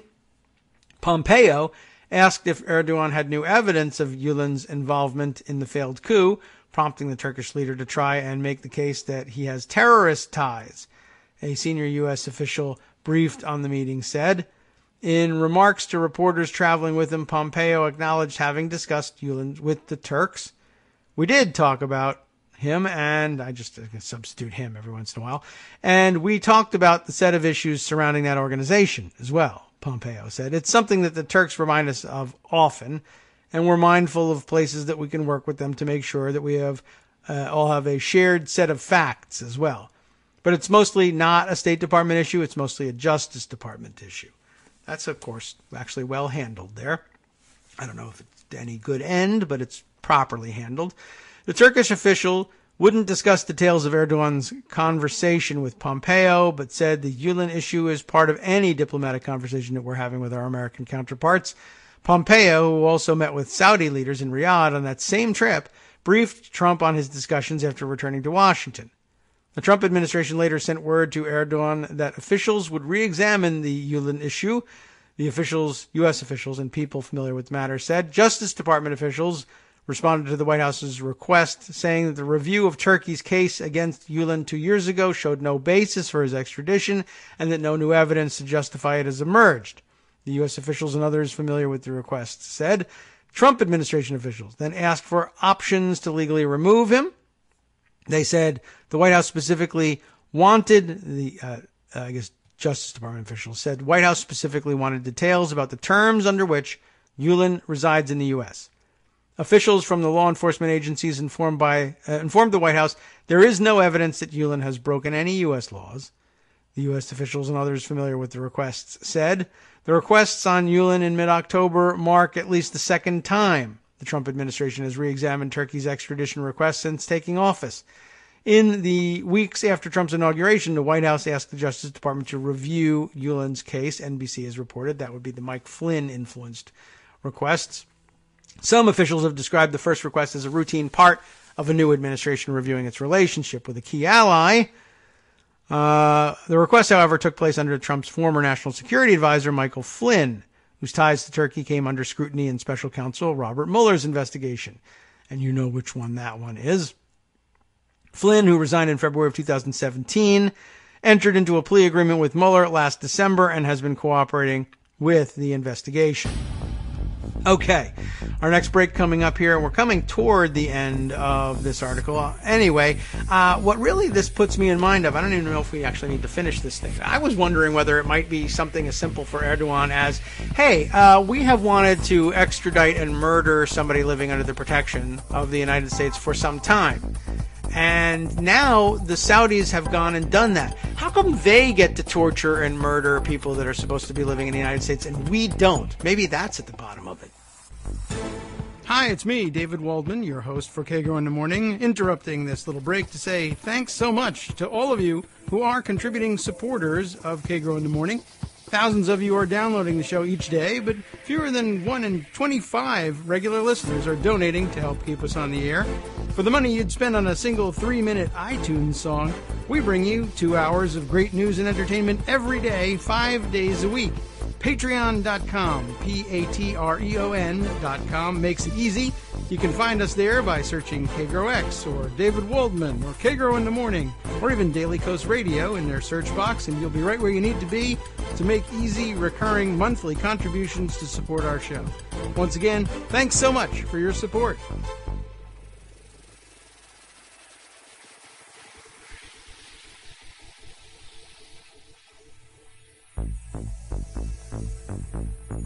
All right, welcome back now to the Kagro in the Morning Show. We're entering at an unusual point in the music because of a technical foul-up that involved me running out of the room to check on the eldest and dropping my headphones onto the mouse that was inconveniently positioned over the music board button. And so we'll just work with a different fade, and that will make our editing later on annoying and difficult. Okay. Rather than, I think, completing the article, although maybe we'll scan it just to see if there's anything else of tremendous interest in the Turkey article, I'm going to take a look at some of the other comments that have come in over the last hour or so, going all the way back to Michael Musson's comment actually about Trump and his lying, saying Trump has some very obvious tics, I think, when he's lying. One is to state something that sounds so ridiculous that you wouldn't believe it, and then he restates it in a cutesy and magnified way like it is an especially important fact. And I'd have to think about what, let's see, what sort of examples we have of something like that. But it does sound like something vaguely familiar. And I guess maybe, here we go. He gives us an example. Is this it here? Or he does, are you giving us a view of what that would look like? He's sending us, Michael, is a tweet from the Virginian Pilot newspaper. Today, President Trump will posthumously honor Babe Ruth with the Medal of Freedom, the nation's highest civilian honor. Why? I don't know. I mean, it's just relatively uncontroversial, but and maybe that's supposed to deflect attention from the fact that he's also giving the Presidential Medal of Freedom to Sheldon Adelson's wife, Miriam, I think is her name, for no apparent reason. I mean, they gave a ton of money to Republicans, and now you can buy the Presidential Medal of Freedom these days. I mean, it costs an awful lot. Not just anybody can buy it. They gave $130 million to Republican efforts in this losing election. So you need to give her something, but not the Presidential Medal of Freedom. So, okay, we'll give it to Babe Ruth, and everyone will forget that I'm also giving it to Miriam Adelson. But that's what the Virginian Pilot is writing about. In 2015, let's see, one of their reporters sat down with Harry Pincus of Norfolk, who met the Sultan of Swat on Norfolk Pier back in 1934. Damn, that's some hot news right there. Michael Musson sends us that along with the comment, Babe Ruth is an example of somebody who's done an amazing job and is getting recognized more and more, I notice. Plus, he has a candy bar, which he doesn't, which is funny. That's the reason it's funny. Okay. Karen D, Karen and SF here.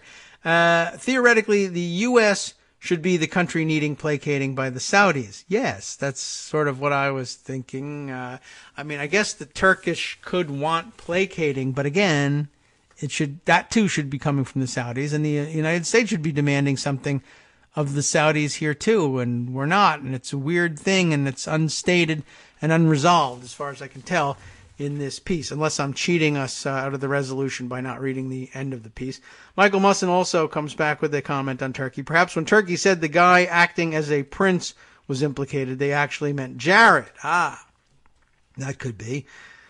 All right, well, there's an awful lot swirling around this one. I guess I'm curious about how this piece ends here. Where did we leave off from this one? There was the Flynn inquiry into the possibility of returning this cleric.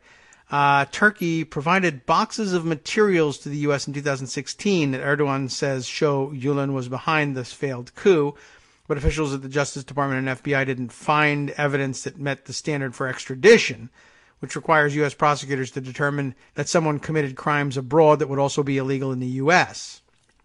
That's pretty weak, but okay. That's what we do. Relations between U.S. and Turkey have been strained under Trump. Interesting way of putting it. I don't even know that that's the case. Khashoggi's disappearance after entering Saudi Arabia's consulate in Istanbul introduced new friction. Yeah, you think? Turkey publicly accused Saudi Arabia of flying in an assassination team to murder Khashoggi. The two countries have long been rivals. Amid Saudi denials over Khashoggi's disappearance, Turkey ramped up international pressure on Riyadh by leaking its possession of evidence, including recordings from inside the consulate. The Turkey officials say show the Saudi government murdered Khashoggi. After nearly a month, Saudi Arabia admitted it. Moving on down, to kind of skim through this. Erdogan said this past weekend that he's given Turkey's audio recordings of Khashoggi's murder inside the consulate to the U.S., UK, Saudi, French, and German government officials. We learned earlier that Canadian officials had him too. His comments were a public reminder of the evidence Erdogan could expose at a time of his choosing if he wanted to put pressure on the U.S. Why us? Or Saudi Arabia. John Bolton, Trump's national security advisor, said Tuesday that U.S. officials who listened to Turkey's recordings assessed it does not implicate Prince Mohammed. I doubt very much that he was there, and they probably weren't saying, this is from Prince Mohammed. But who knows?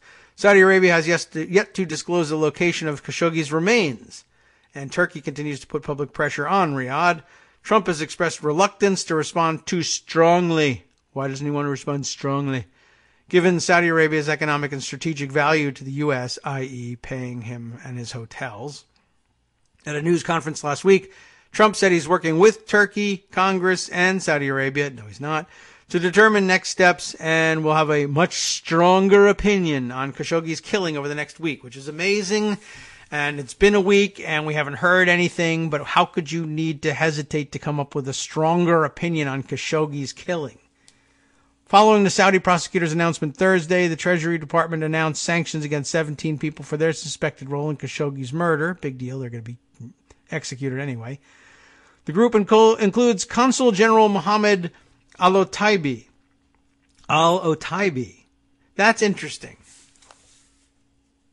I mean, you know, what can you do? They're all Arabs and somewhat related, even if there's no familial relations. I was just pointing out that Otaiba is the surname we're given to understand in that construct. And okay, naming protocols are weird, etc., as between different cultures. But Otaiba is what? The ambassador to the U.S. for the UAE.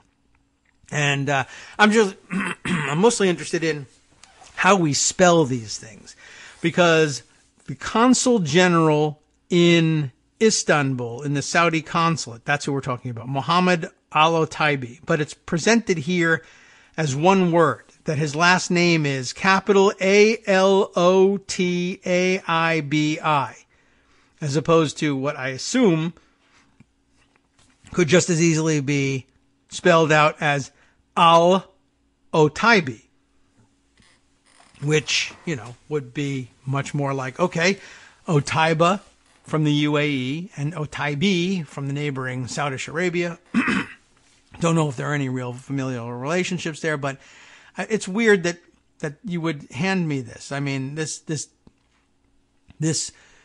sits outside our usual protocol for anglicizing Arabic surnames. And I'm wondering who did that, who made that decision. Was it him? Was it the paper? Why did they do it? And is it supposed to somehow make him seem less sinister in a way because we've been conditioned that as in Al-Qaeda, is like a big problem? It's very weird and striking looking when you see it in print. And it's so obvious that it should be written in another way. All right, anyway, I guess he's got sanctions against him, as well as senior Saudi officials and members of the suspected assassination team. Wow, we've sanctioned the assassination team. Gee whiz. 17 were sanctioned under the Magnitsky Act, which is interesting in itself. And that is the end of our article. Now, it's we're well into our final segment here, and it's probably time at this point to turn to the Khashoggi, or not the Khashoggi story, but away from this and to the Whitaker story. But I do have one other thing that someone who was reading along with the Twitter conversation about today's story threw up into the mix for our discussion.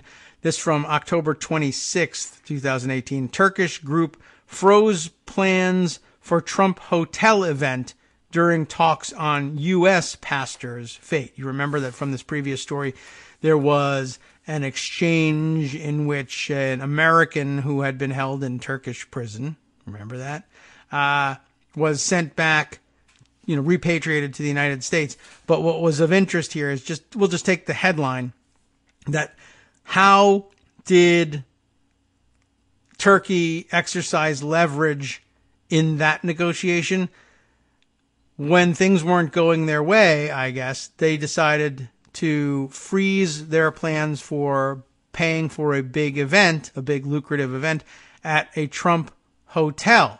And that seemed to shake things loose. Let's just sort of see how that developed. In the midst of the tense diplomatic negotiations over the fate of an American pastor jailed in Turkey earlier this month, that would be October, organizers of a Turkish-American business conference quietly moved to cancel an event that was set to take place at the Trump International Hotel in Washington, D.C. this week. Again, that would be late October.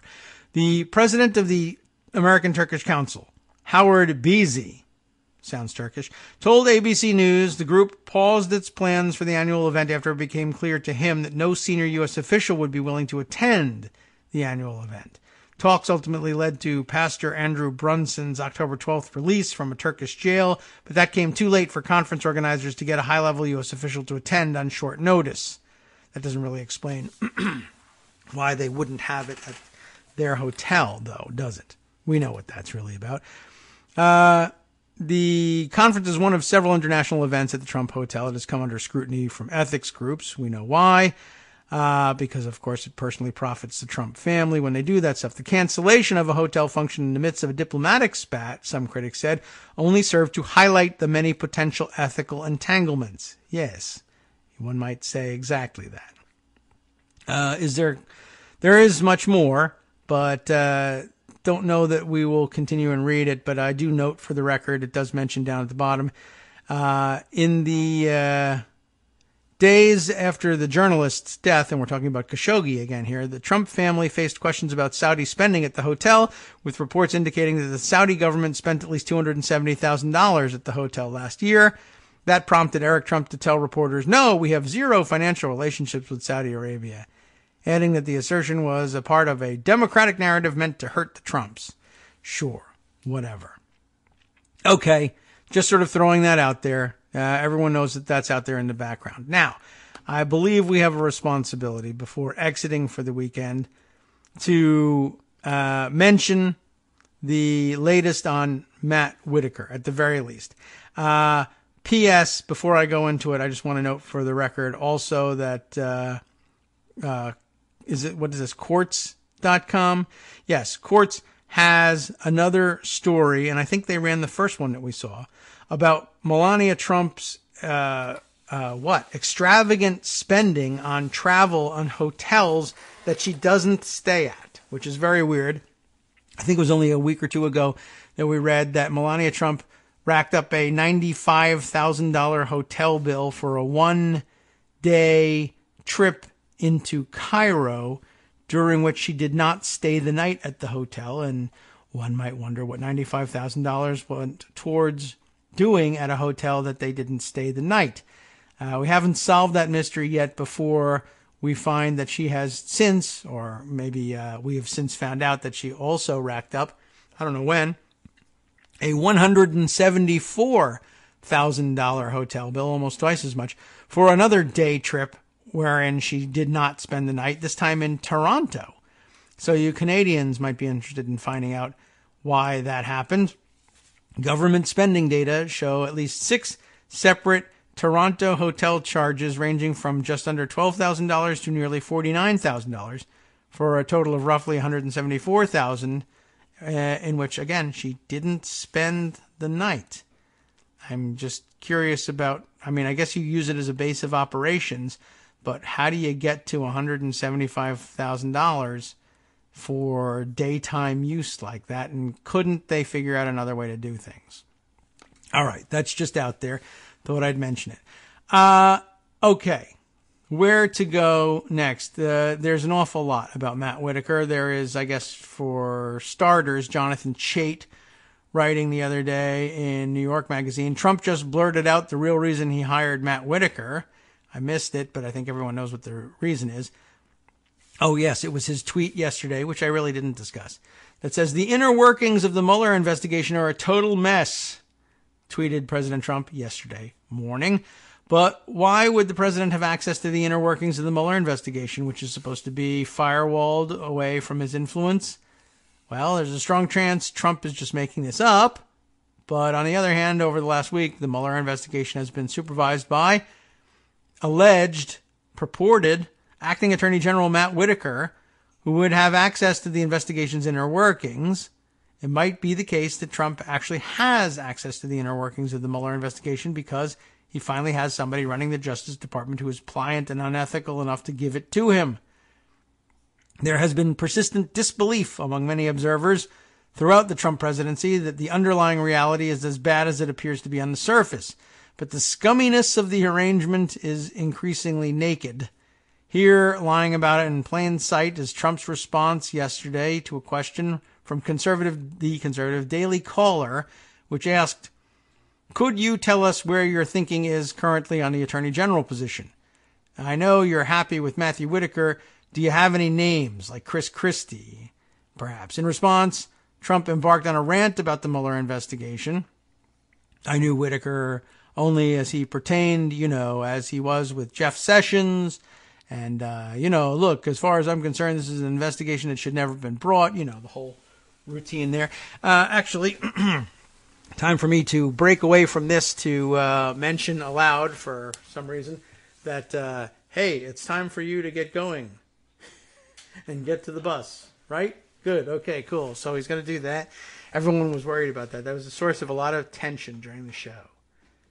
It really wasn't. Everything's fine. Okay. But just wanted to remind everybody that that's going on. Specifically, my son. It's okay. Don't worry about it. Anyway, so he blurted out the reason, Trump did, why he brought Whitaker in. And I guess that's really of no surprise to anyone. I guess some of the news about Whitaker, and there are like 25 articles I have around here. The more unusual news, I guess, would be the reporting both, let's see, I've got something from Esquire, which I suspect is Charles Pierce, plus the Washington Post on it the other day. And it's time to catch up on it. Let me turn to the Washington Post piece here for the moment. Whitaker's unusual path to Justice Department included owning daycare center, big issue in Justice Department, a trailer maker, and a concrete supplier. We first went over Whitaker's background. We noted that there was something slightly unusual, at the very least, about how he managed to get himself integrated into the world of the Justice Department in the first place. He graduated from law school in Iowa and inserted himself into the local political scene. And that's not an unusual way for people to move into high ranks in the Justice Department, by getting themselves noticed politically that leads to an appointment as perhaps an assistant U.S. attorney, and if you're lucky, U.S. attorney one day if you're politically connected enough, and then maybe a federal judgeship, something like that. But he really moved by leaps and bounds in all of this. And it's always somewhat shady if you really examine the first steps into it. The cleanest it can be is you are an excellent law student and maybe someone of considerable means before graduating from law school, or perhaps not, and you're a self-made person and you go into practice and you just make a decision. Perhaps you don't have a family, and so it's much easier for you to spend your time and your money on helping develop local party politics in your area, and you're helpful to a number of campaigns. Those people win. They're in positions of political influence, and they begin putting your name forward for lower level appointive positions, or even sometimes career positions. They put their, I know the U.S. attorney for the area, and I have some suggestions for some assistants you might be interested in hiring. And, U.S. attorneys, they try to hold themselves out as separate, but they know where their bread is buttered. And they'd be willing to give an interview to a qualified candidate as a favor to somebody who's a benefactor or a benefactor of a friend of theirs, like the other politician who got them named U.S. attorney, whatever. There's a little bit of shade involved in all of them. He's just got more, and he moved faster, and so it's a ripe area for investigation. So I'm glad that Sean Boberg and Robert O'Hara Jr. of the Washington Post have taken this up. Starts here. He was a local lawyer in Iowa who rose to become one of the most important figures in the nation's capital. But Matthew G. Whitaker's path to the top of the Justice Department was decidedly offbeat. Over the past 2 decades, that's a long time to put work in, right? Whitaker, now the acting attorney general, he is not, of course, has owned a daycare center, a concrete supply business, and a trailer manufacturer, state records show. Now, lots of people own lots of things, but ordinarily to move that quickly and to make big leaps like that, the reason that stuff works out, these machinations work out for people in local politics, is that they pour everything into the effort to ingratiate themselves into the political ranks and move in that way. It would be somewhat unusual to be able to successfully maintain, and maybe that's the issue, it wasn't successful, interest in a daycare center, concrete supply, and trailer manufacturers, plus go to law school and be politically active enough to work your way into the ranks. That's a lot. He also led a taxpayer-subsidized effort to build affordable housing in Des Moines. Sounds good, right? But he walked away from the stalled project 2 years ago after the city threatened him with a lawsuit. Oh, okay, actually bad. He was just bad at it. In 2004, when he started a 5-year stint as U.S. attorney in the Southern District of Iowa, Whitaker cited a personal injury case and a dispute involving a dry cleaning business as some of his most consequential legal work. Okay. When he left office, he started a modest legal practice and a short-lived lobbying and consulting firm. Whitaker, 49, stands in vivid contrast to his predecessors, whose resumes typically boast judgeships, partnerships at prestigious firms, and senior roles in the Justice Department.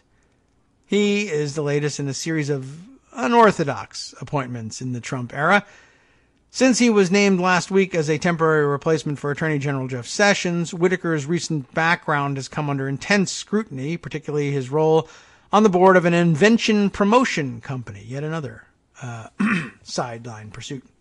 Or no, that was full-time, that one. That was shut down in May, after federal regulators accused it of fraud. One White House official acknowledged that Whitaker, who had been Sessions' chief of staff, received little vetting. Whitaker declined a request for an interview here. In a statement, Justice Department spokeswoman Carrie Kupich said that he underwent all the usual vettings and procedures, which for this administration is nothing, and qualified for the job. Acting AG Whitaker has litigated both criminal and civil cases. He's been a defendant in them as well, I think. Maybe not criminal. Both as a U.S. attorney and throughout his years in private practice, she said. As acting Attorney General, Whitaker presides over federal prosecutors, the FBI, and other Justice Department operations with almost 116,000 employees. He oversees Special Counsel Robert S. Mueller III's, thank you for adding that, probe into possible collusion in the 2016 presidential election, an investigation Whitaker has publicly criticized, to say the very least you can about that. Brian Hillebrand, an Iowa banker who became friends with Whitaker after helping to arrange financing for the trailer business, described him as, quote, very intelligent and driven to succeed. And I'm sure he is. Matt is definitely a hard worker, Hillebrand said. I'm not sure he is, really. I'm just saying that. You definitely want him on your team. On your trailer team? Yeah. Daycare team? Maybe. Cement team? You bet. Justice Department team? I have further questions. In the early 1990s, Whitaker was something of a local legend as a tight end on the University of Iowa football team that went to the Rose Bowl. He got an MBA and law degree from the University of Iowa, then worked for a time as general counsel for a Minnesota-based grocery store chain before moving back to Iowa in 2001 and joining a small law firm. It's not a usual, typical path to top of the Justice Department, to be sure. And by the way, I've seen some tweets in the meantime saying, calling him a football star or a local legend might have been a bit much, too. He really didn't play that much. He didn't produce that much. But okay, being on the University of Iowa football team is not a small thing. You're probably pretty good at football. It just doesn't mean anything in this context. In 2002, he ran as the Republican candidate for state treasurer, positioning himself as a fiscal conservative. He lost by more than 10 percentage points. That same year, while working at the law firm, he became the majority owner of a manufacturing company that built hauling equipment aimed at farmers and contractors. If you want a tough, dependable trailer that will keep pulling long after the others have died, you need a Road Husky, the company wrote in a promotional brochure. That's where he was. Yeah, sure, Attorney General. He sold his share of the company in 2015. Hillebrand, the banker, said of the business, it did fine. It was not a huge business. In 2003, Whitaker expanded his holdings with the purchase of the daycare Little Endeavors Child Development Center in his hometown of Ankeny, Ankeny. The center had the capacity for 204 children, state records show. That year, he and a partner also launched the By the Yard Concrete, state records show. Whitaker's 4-bedroom home in Urbandale was listed as the headquarters for the company, a 2-person firm that serviced projects as far away as Las Vegas, records show. He was plucked from relative obscurity, you think, when President George W. Bush named him to be a U.S. attorney in early 2004. Whitaker had volunteered for Bush's presidential campaign in 2000 at the local level. In a disclosure submitted to the federal government for the Post, Whitaker was asked to list his most consequential legal work. One case involved personal injury litigation in which he represented a man whose leg was run over by a car. A second was a contract dispute between a dry cleaner and the grocery store where it operated. In another, he represented a marble and tile company sued by a couple over a home remodeling project. Whitaker also disclosed the businesses he owned. In handwritten notes, he said he will terminate upon appointment. It's not clear from the form what that notation meant. Kupech, the Justice Department spokeswoman, said Whitaker complied with ethics advice and resigned from some positions, but was not required to sell the business. Okay. Whitaker was sworn into office in June of 2004. James Eisenstein, a professor emeritus at Pennsylvania State University who has studied the federal court system, says he knows of no U.S. attorneys with resumes like Whitaker's. This was an extraordinarily weak and unusual background for a U.S. attorney, he said. 1 year into his term, an equipment rental firm sued Whitaker and By the Yard Concrete in Nevada, alleging they owed about $12,000 for supplies and equipment rentals, the court records show. The lawsuit related to a concrete project in Las Vegas. Whitaker represented himself in the case, according to court filings. He claimed the rental firm had no right to sue him because he lived in Iowa, noting in one filing that he was U.S. attorney there, by the way. He also said that the work on behalf of the cement firm was done by contract labor, not company employees, and that he was not involved in overseeing the project. I run lots of businesses, except I don't run any of them. Well, it goes on at some length. We're not going to be able to get through all of these things. If you want to read about essentially, I hate to say it, I mean, I'm sure it was fine local business stuff, but it's pretty ticky-tack stuff for rising to the top of the Justice Department, or even just making the leap to U.S. Attorney. That's the most suspect step of all in all this. After that, I guess the cards just fall into place. Anyway, we'll see whether more of that develops over the weekend, and if none of that interests you, well, we've got the West Coast Cookbook and Speakeasy coming up next with Justice Putnam. Let's see about this. Hey, look at this. Alex Jones's favorite senator, Mike Lee, told the Federalist Society that the left, look out for the left, will drive us towards civil war unless interstate highways and federal public schools are abolished. Well, at least we can't drive towards civil war without the highways. From Daily Kos Radio on networksradio.com. You have been listening to the Kagro in the Morning Show with David Waldman. Employees at technology and consulting firm Accenture are petitioning management to end the recent contract with the Trump administration to help recruit Border Patrol agents. And one can only guess why McConnell seems okay with Trump shutting down the Mueller investigation. There is much more, of course, including a poke or two at Ben Shapiro. Always worth staying around for that. Next.